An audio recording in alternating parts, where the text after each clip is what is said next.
Hello, good to see all of you. It's Saturday. You guys are crazy here on Saturday, but we know why. I got a call yesterday. Was that yesterday? Yes, yesterday morning. I got a call from a gentleman in Texas, and he called. He wants to tell me that, and he has been following our YouTube videos, and he actually go onto YouTube, search for topics like, for example, ERC and PVP. He searched for the topic and he looked for he go through the video, and he was telling me that our video at Community CPA are the best because we really tell the real stuff. We don't have fluffy things and talking for an hour and would not get to the answer. We literally have real stuff to show you. So that's why you're here. So we will start that process right now, and to make sure that we get you into real learning and knowing so you can be expert for things. All right. So today's topic is all about charitable contribution. And there are people are so confused with this because they use the personal rules on business, the business on personal, and then they go, it is the same, and why it is different. So it is just really, it is confusing, but we are going to make it easier for you. Now, let's talk about individual donation. So this whole topic, I am going to kind of make you, I promise you at the end of this talk, you would be clear of personal donation versus company donation, okay? So on the individual side, the CARES Act last year had changed many things, and CARES Act recognized how important the donation is, so had made some rule changes, and that applies to 2020. So for individuals that itemize, you can deduct much greater amount on your donation. So what that means is, let's say if you make $50,000 W2 income, and for pandemic, and you want to donate 50,000, all of your money, to a nonprofit organization so they can supply food for needed families. And in the past, you can only deduct 60%. But now the CARES Act said that you can deduct up to 100% of your 2020 adjusted gross income. It's just the total income. I'll show you the form, give you the visuals, okay? I just talk about the theory, I give you the visual so you see what I'm talking about.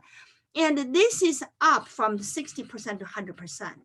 Then this one is only related to the cash donation, not in-kind donation. But in the company side, we'll talk about in-kind donation. Not in-kind, I mean the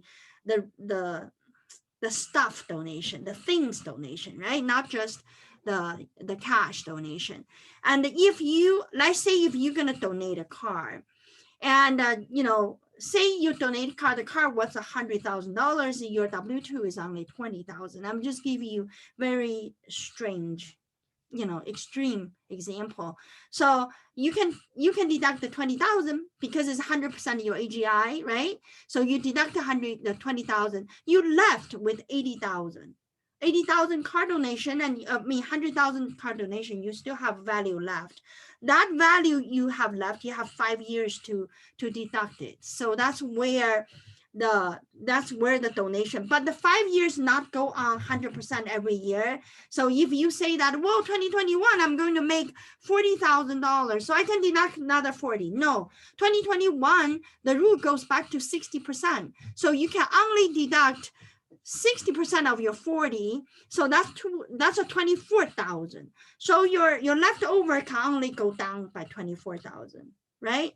So this is where the individual donation comes in. You can donate, and you had a bigger donation deduction you can do. There is not a 60% of limitation anymore. And in 2020, you can donate, no limit. You can donate whatever you want. The leftover, if you didn't get deducted, and the rest will go for 5 years. And then it also says that you can give cash to your private foundation. Why did I put an underlining under your private foundation? So like Bill Gates with the Bill Gates Foundation, that is his private foundation. So when you donate money to private foundation, the old deduction rule apply. That means the 60% applies, not 100%. Okay, so that's where the individual donations, and you see how that actually comes out to be different in 2020. So that could be a very effective tax planning tools for some people. Okay. Now, the other things worth mentioning, which you probably came across that already with your tax preparer, they were asking you, hey, did you do any donation? You said, yes, I did. I did, $350. Then they say, oh, okay, I can deduct the $300 for you. The $50 has to go to Schedule A as an itemized deduction. So here, the cash donation up to $300 made this year, 2020, the CARES Act year, by December 31st, 2020, which you made before the end of the year, now you can deduct that without having to itemize it. And when you fill up your taxes in 2021, so right now you're preparing 2020 tax return, you can deduct the 300. So now I want to show you one more slides, then we go back to real example. I want to show you the tax forms, so you know exactly what I'm talking about. This is what people likes our webinar, because we don't talk theories. We talk real stuff. If you don't understand my Chinglish for whatever I said earlier, you will understand that on the form. So there is a website I want to show you. See, this is irs.gov. Charities, nonprofit, tax exempt organization search. If you just take a picture of that and you go to IRS website, and then you will be able to type into the company that you want to donate to see whether they are registered with IRS or not. And you can't, don't make mistake that if someone goes, oh yeah, I'm from this organization, we're a nonprofit, you can donate, I give you a receipt and I give you the EIN number. That doesn't mean anything. You could get a EIN number, get a receipt, but they're not listed as tax exempt organization, then you cannot deduct the money you donate to them. So make sure, and you know that to check that when you make that donation, and especially now you're filing taxes, and your tax preparer, if they have any doubt, they should know to search. That's what we do in our firm. If you come up with some nonprofit organization's name we don't know, and we don't know whether they're tax exempted or not, and we actually check for you to make sure they're on IRS website, then we run your donation properly. Otherwise, it's not a donation. Otherwise, you cannot get that deduction. Okay. So the next, I'm going to look at 1040 with you. I want to show you where that $300 goes and how is the Schedule A works when you do the itemized deduction for your donation. And and I also want to answer your question about, what do you mean by deducting 100% of AGI? I'll tell you what that means. So let's go there. Let's go to look at what I prepared for you. All right, so everybody recognize this form, right? It is 1040, 2020. So I have already started filling up the form, and I checked single, my name, fake social security number, just for demonstration purposes. This address, 3816 Ingersoll Avenue, that's our headquarters, and this is Community CPA's address. So I go down, and I made $50,000 W-2 wages. So I put that in there. Okay.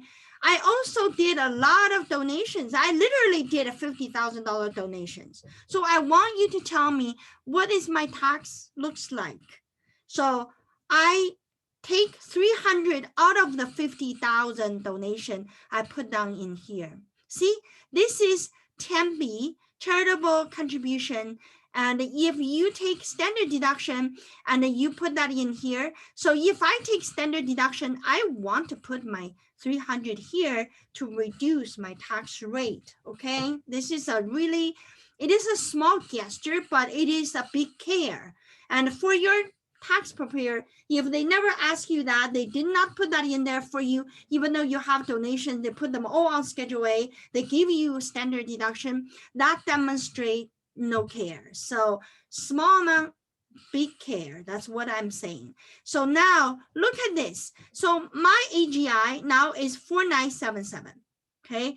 And I did not do standard deduction because remember, my standard deduction will be too low because I report myself single. I'm not single, I'm married. I normally in real life, I file jointly with Dr. Hao, but here I check single. So this will be a $12,500 on the line, and then will be a smaller amount for me. So I did itemized deduction. See, look at that. I took all my deduction and I had a taxable income 0. What happens when I have taxable income as 0? So all of my W-2 withholding, which is $12,000, is coming back to me. So I got refunded of all the taxes I paid. So what does that say to me? That says to me that if I give all of my money to the charitable organization, I don't pay taxes. I get that $12,000 back to my pocket. So in year 2020, yes, I didn't get my $50,000 W-2 because I donated all, but I got $12,000 refund from the government. So with the state in Iowa and in 2020, the state has signed into the law that whatever the federal treatment is, the state will follow. So with that, the state will not have any taxes either. So your state withholding will come back to you too. So you will be getting $12,000 from here, $8,000 from the state, then you got $20,000 refund. Otherwise, you don't have that. Okay. Now let's look at the Schedule A. This is the Schedule A, right? So when we do itemized deduction, it is because this number is bigger than standard, so we do itemized. But look at here, I put in gift and the cash and a gift to charity. I put in 49,700. So I have Schedule A with this amount. That is why when I was filling up my taxes, that flowed over. You see, this line 12 says that from Schedule A. Look at this. And if the standard is right here, is 12,400 for single. Earlier I said 12,500. Forget about my Chinglish. So it's 12,400 for single, 24,800 for married file jointly, and household is 18,650. So this number is obviously smaller than 49,700. That's why I choose that. And once I got that deducted, I got all my taxes back. This is where I answer your question in terms of where is the $300 goes? $300 goes on line 10B. And how Schedule A works? It works this way, because you fill up the Schedule A, and as long as your line 17 is bigger than your standard, you should use Schedule A, right? So you will move the Schedule A number into here. So when I say you move, I don't mean that you literally move. You know, the software you buy or the software the tax preparers are using, they are carrying that number for you. Those are artificial intelligence already know that how to move the number, but you need to make the right decision. You need to decide you're going to come over to Schedule A to fill in the 49,700, and so you know that it will be carried over to here. So those decisions are still human decisions. The computer can be really smart, but they don't know what you're thinking. And you could end up with the tax preparers and thinking that, well, everybody was using standard deduction, and why do you want itemized? Let's not even bother with that form, guys, and just do standard. That's a lot of money, 24,800. That's perfect for you already. Okay, no, you want to know the in and out. So at least make sure that the tax return is taking the maximum advantage the government give you. The government give the good-hearted people that benefit. Okay, So now you understand what I mean by 100% of AGI. 100% of AGI. AGI, it is the line 11. AGI is right here. This is my AGI. AGI, you just imagine that this AGI is magical. AGI means that this is what government think that you made the whole year, and they want you to calculate taxes based on that number. So you could be making a lot of payroll. You could be making 500,000 on W-2.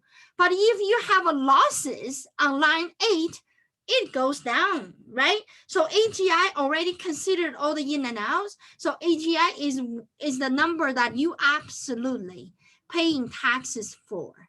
So make sure, and you know that 100% AGI means this line 11, and you can donate up to that amount and get all your taxes back. But what if you donated more? Not a problem. If you donated more, it will carry over to next year. You have 5 years to carry it forward.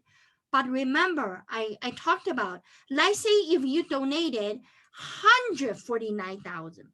So we reduced 49,000 of 100, you still have a 100,000 in your system that waiting for future offset, right? But the future is not 100% AGI, it's only 60% AGI. So you want to make sure that next year in 2021, when you file taxes and you have $100,000 AGI, that just means 60,000 would come in to reduce, but not 100. So you would take another year to offset that deduction. Make sense? All right. So this is what I want to talk to you on the personal side of donation. And I also said to you that when you donate, make sure that you check on IRS website to make sure the nonprofit is actually a valid nonprofit, did have exemption certificate with them, because if they don't have it, imagine what happened to your taxes and you cannot take that deduction and you are done. It is not going to be written off. And we just said that we're going to get like $12,000 tax refund plus $8,000 from the state. We're going to be getting like $20,000 tax refund. And that was just, smoke in the mirror. We can't get it if the people you donate to and don't have tax exempt status. All right. So now let's go into the company. So I'm going to stop sharing and showing you a different screen. And so we can look at showing you a different screen.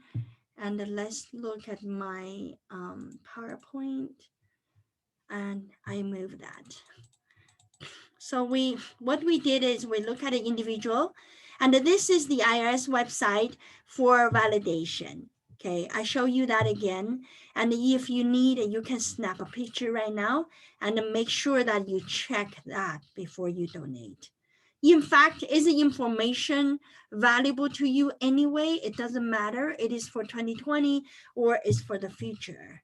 And even if you have formed a nonprofit that you're making donation to, you formed a public charity, and even to know whether your public charity is on the website and available to get public donations, so you can write a receipt, people can write off, and you need to check on that too.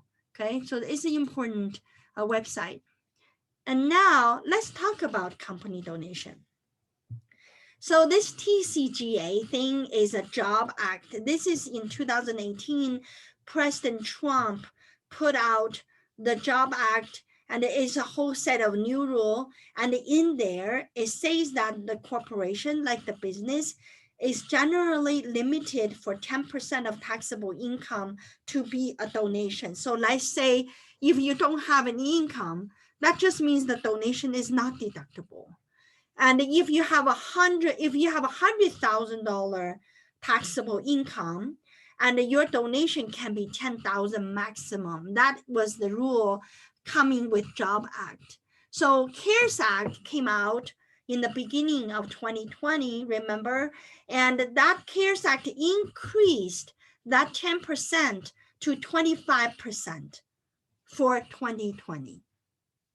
What does that mean? That means if you have a business and your business has $100,000 net profit, and before time, you can only donate 10,000. But now in 2020, you can donate 25,000. That's what the difference is. When I say donate 25,000, what exactly I mean?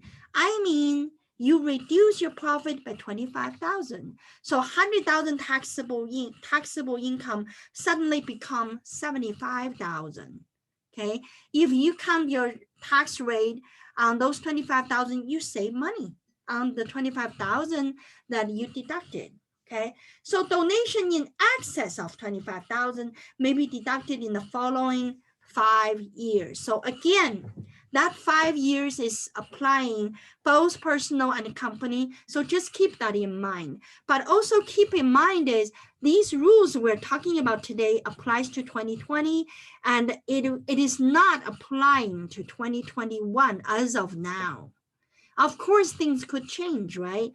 President Biden could come in, endorse that forever, going on forward, making that permanent is possible. Everything is possible with new president. So, but right now, we knew that, let's say if you over donate, and next year you want to use the taxable income, reduce your over donation, that limited to 10% or again, is not 25%, okay? Now, this is a piece of information that I know is going to help you so much, because I have people are really confused with the donation, especially folks with partnership and the S corporation. And on one end they say, well, it's a company donation. Then on the other end, they hear someone saying that, no, it is on your Schedule A. You know, I have so many times our great entrepreneurs would come to me and goes, Ying, I'm so confused. Am I doing contribution personally, or am I doing contribution in the company? So, you know, the issue is that if you do the contribution in S Corp and partnership, and the contribution rules for the company applies to you, so you can do 25% of that. But the deduction rules, it goes to Schedule A, so the deduction is on personal. So confusing, isn't it? But I will give you real examples so you won't be confused again, okay? So now let's look what I wrote here. Charitable contributions from businesses to a nonprofit can qualify for tax deductions. What I mean by that is, it's literally like you are spending, if you are a restaurant, it's like you're spending food money. So charitable donation is just one of your expenses. It's no big deal, okay? But it just have that limitation on taxable income is 25% for 2020, and normally is 10%. All right, so now how exactly the deduction works on the tax return? This is where I want to go into the real example with you. I want to show you the form so you get it, okay? So let's look at what I wrote here. And a partnership deduct on Schedule A. You know, Schedule A is on 1040 Schedule A. I probably should write down 1040, but you can just make a mental note. And S Corp deduct on Schedule A again. And the C Corp deduct on line 19, not Schedule A. Okay, and for personal return, Schedule A, and in 2020 line 10B, what I'm saying is that on the personal tax return, you have choices, right? You can put donation on line 10B. Remember that $300 I was talking about? And you can also put your donation on Schedule A. So now let's take a look at those forms. That will put your confusion to bed, and you will know exactly what I'm talking about. So I'm going to end the slide, and I will go into a different sharing with you to share a different screen, because I got that prepared here for you. And this is the one that we were looking at it earlier. 1040, we talked about the donation on 1040. Schedule A, we talked about a Schedule A. And here, this is the partnership tax return. Folks, do you remember? Do you recall? Okay, if you have partnership, you know what 1065 is. And the 1065 do not have a line for you to deduct your donations. If you look at these categories, I know that you will say, well, what about I put in line 20 under other donations? Then you are wrong. The donation should not go there, okay? So the donation goes to here. Let me show you. The donation goes to what we call the Schedule K. In your 1065, there is a different schedule called Schedule K, and that goes there. And to verify you did it right, you want to come over here. See this line, this 13, other deduction. The donation should show up like A, and this is your donation. So let's say your donation was the one I was talking about. Okay, so you can put that in here. But earlier, when I was talking about donation, I know I put down donation in here. This is a Schedule A, folks. I came back to 1040. So that K1 will flow your donation to here. It will be that, okay? But remember, we have a company limitation. So 25% of your taxable income, you can make a donation. So if I am really going to have 49,700 as a donation, obviously my total income is a lot more than that. If I use math, simply calculate, then that would be what? That will be 49,700. Didn't I divide by 25? So my total taxable income over here,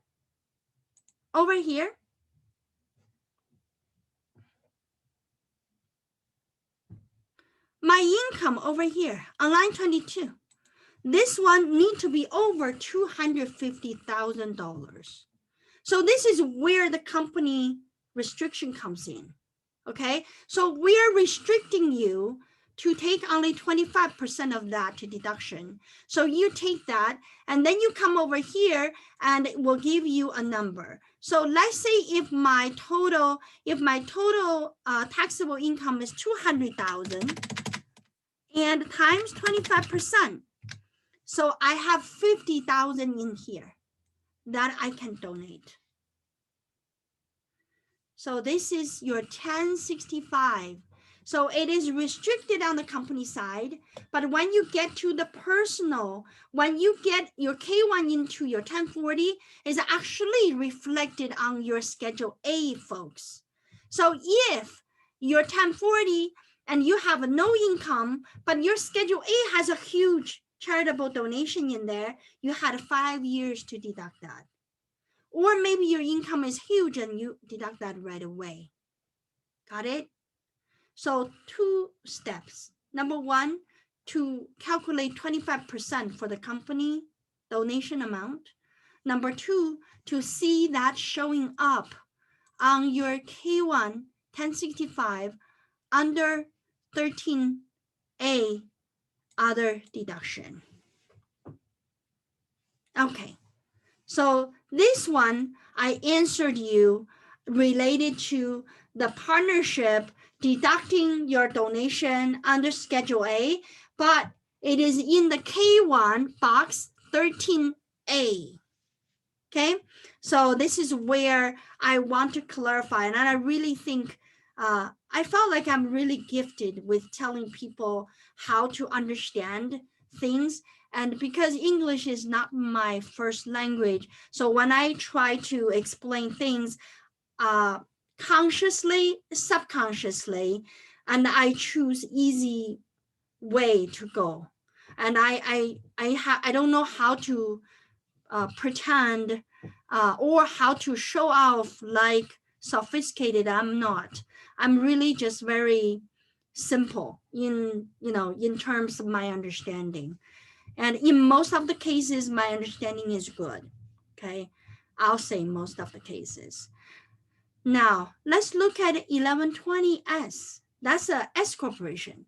So when we have an S corporation, what is that going to be? This is our S corporation tax return. Did you realize that there is no contribution on the deduction section? No, It is not under other deduction, folks, and don't put that under line 19. That's not right. And where you put is actually the K1. My camera is blocking my click. The K1. Look at this. This is 1120 SK1, and your donation flow to box 12A, 49,700. In order to get here, folks, without me saying it, you know that, and you must have ordinary business income over $200,000, right? Because 25% of that is what? Is 50. So I'm just roughly calculating it. This is the 50. And where is this number go, folks? It goes to your Schedule A. It come over here. So you will report that here. Okay? So if you're 1040, you got your Schedule A was 50,000, then you actually ended up with a negative AGI because you also have the other $300 you donated. So now you have a negative 300. Any over donation, you have 5 years to use it up. So don't worry, you have 5 years to go. But this year, 2020, you can offset 100%.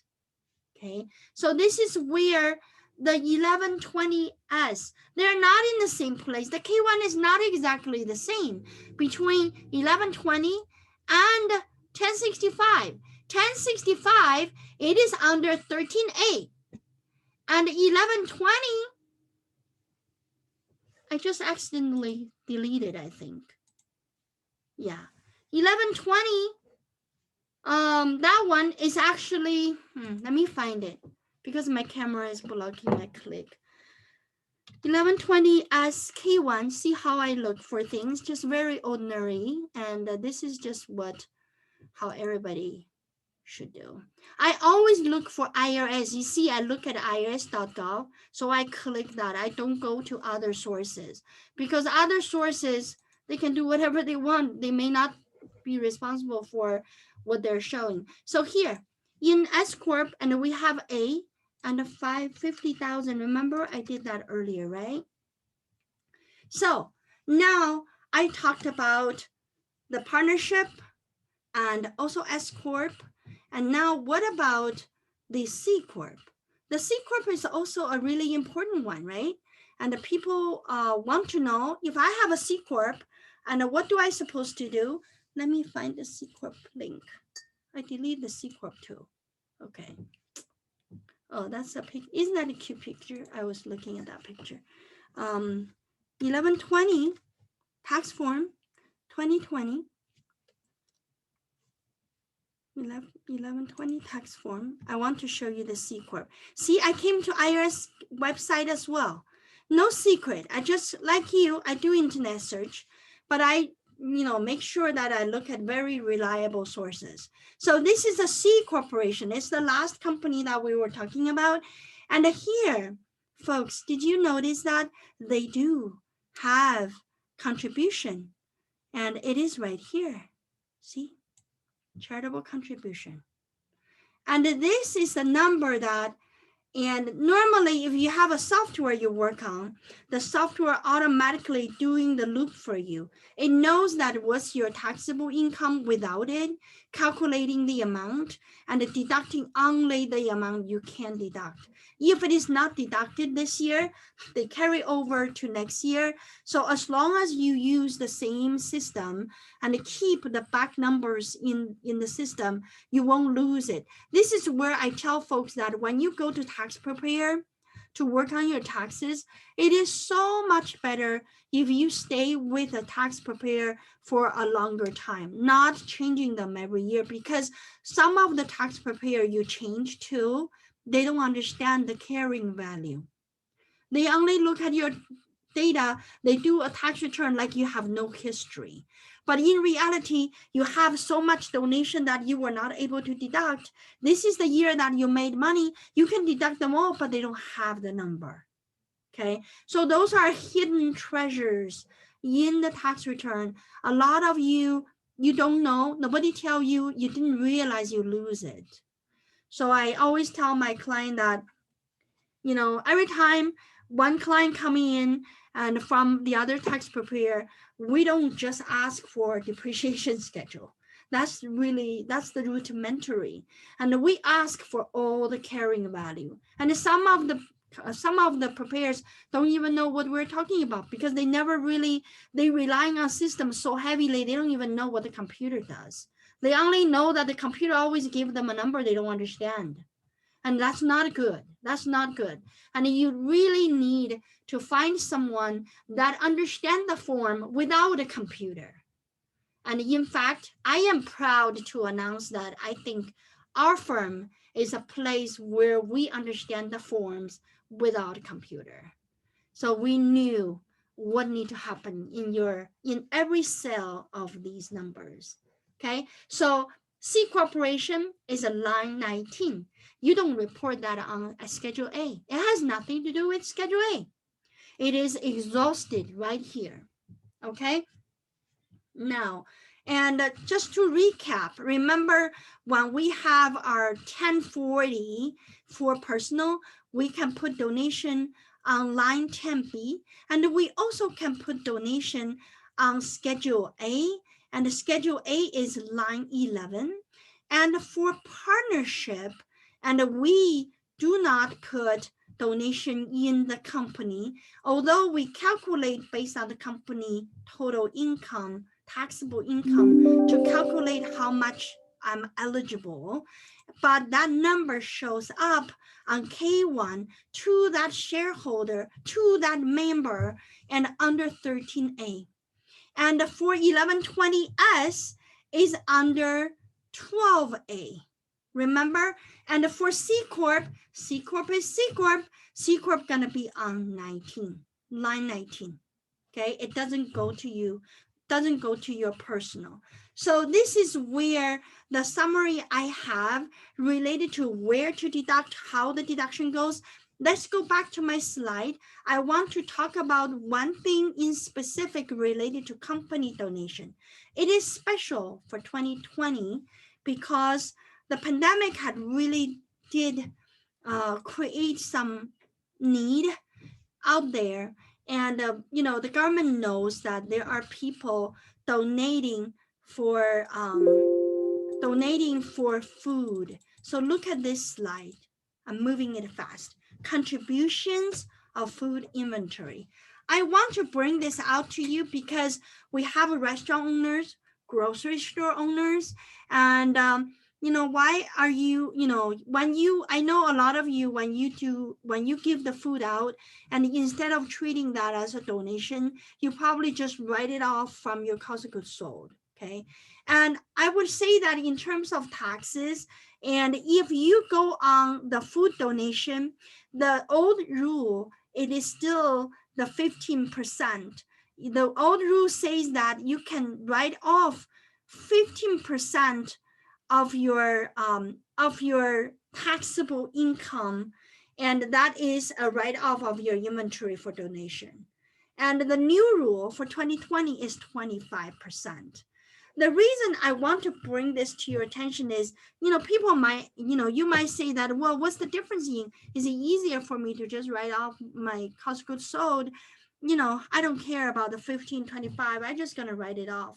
And if you have done a lot of good related to giving food or your inventory to needed family and the charities, and if you are reducing your cost of goods sold so much more than before, and your gross profit is going down, am I right? And so that could affect you on your PPP claims, because the PPP, one of the kind PPP claims on the business is under the gross revenue, which is the Schedule C for 1040 sole proprietorship. And you can donate food inventory, but if you raise your cost of goods sold, your gross profit go down, then you get less money. And or if you are going for loans, if you're going for SBA loans and your gross profit become very important for the loan underwriting, and suddenly in 2020, and with your good heart, and you making yourself in front of the bank like you're losing so much inventory, what are you doing? So those are negative effect, which is not accounting norm. You know, for accountant, I am very particular in terms of what we do to create a norm, right? You know, the stability of your business is actually the biggest asset when you go for expansion. When you go for business expansion, when you want to scale yourself to next level, when you want money to borrow, and that's where the bank will look at your cost of goods sold, goes, why do you have 15% more cost of goods sold in 2020? That time you go, oh yeah, I gave all my inventory to the next door church because they are, you know, needing food for people. That's a bad idea for you to put that 15% in your cost of goods sold. It's supposed to go down to your line and becoming expense, regular expense.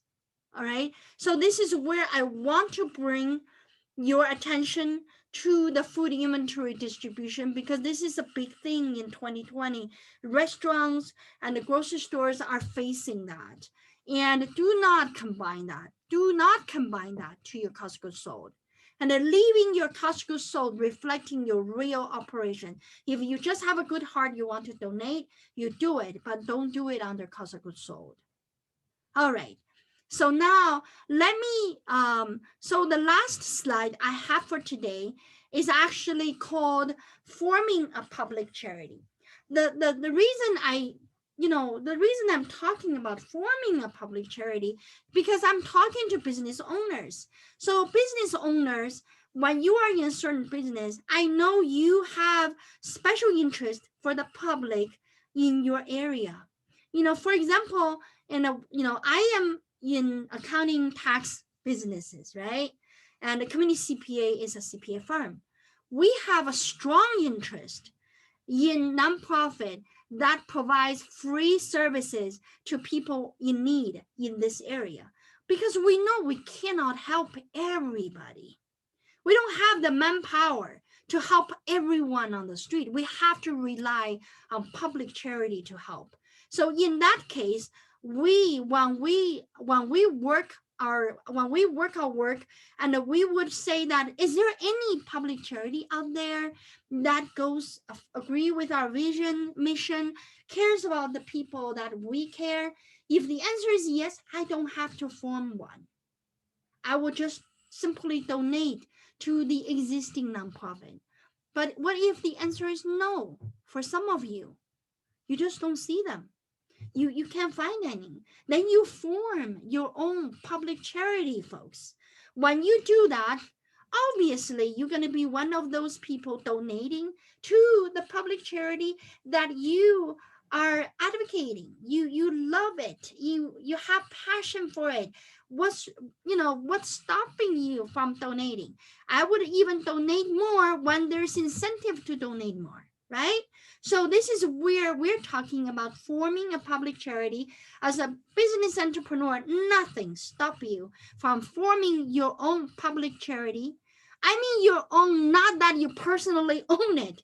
It is your mission vision is exactly reflected in that public charity. And if someone already have it for you, that's great. You don't have to worry about the entity anymore, and you simply just write a check, right? And so what are the public charities? So I want to make sure that you understand public charities have a much broader base of financial support than private foundation. The difference between private foundation, public charity is that public charity, you receive money from everywhere, including yourself. But private foundation, the most of the money are coming from the one donor. And I obviously don't have the Clinton Foundation's book and record, but I would imagine that they are the one putting the most donation dollar. And they still, the charity itself, the private foundation itself, does not pay taxes. Nonprofit means none of the profit pays taxes. They're tax exempt. Okay, so that is why when you have interaction with public, you have program for the public, you receive funding for the public, you're public charity. When you are public charity, you can donate 100% of your AGI, 25% of your business income, and you absolutely can do that. But if you're a private foundation, you have a limitation, okay? So public charity, I want everybody to understand that concept. And certain organizations like churches, schools, hospital, and the medical research organizations automatically qualify as a public charity. So, and other public charity, I'll give you example like United Way, the clues in Minneapolis, Minnesota. So those are public charities. Those are the ones open public activities and receiving public funds, but somebody formed it. Somebody with that kind of heart formed that nonprofit, so nonprofit flourished. So you could bring up one to the society and making it flourish. Okay, a real example, a real life example, and we have here is Tom. Tom runs a household appliance fixing business for many, many years, like, I want to say 20 years already. And over the years, and he started to fix wheelchairs. The wheelchairs, I think, right now there are a lot more automations to it, but before it's just a lot of fixing because they're coming out of car into the car and just a lot of torturing. The wheelchair fixing has become sort of like from refrigerator and microwaves, and then slowly it turned into this wheelchair thing. So Tom formed a nonprofit called Dream Wheels, okay, because he wants to refurbish those wheelchairs that he got, and then donate that to the communities and to schools and for people who needed those wheelchairs so they don't have to buy. And in 2020, he deducted $100,000 out of his business expense as a donation. So of course he follows the rules. But he write off $100,000 as a donation expense. Do you know how much $100,000 means tax saving wise for him? Means $40,000. This is how much of a tax saving that he is doing. This is a real life example. So donating, which will make it non-taxable, and in turn, your $100,000 donation, and it will generate $40,000 income tax saving that you will get from the government, from IRS, and also from your state. All right, so I conclude. And so today's webinar, and if you have any more questions, and you can email Catherine at communitycpa.com. That number, 515-288-3188, that's our number. And you literally can call us and ask questions. And do subscribe to our channel and under YouTube, and let people know. And we're really here with one purpose: share our knowledge. We want you to know that, and we want you to enjoy what we are doing here. Okay, talk to you again. Bye-bye.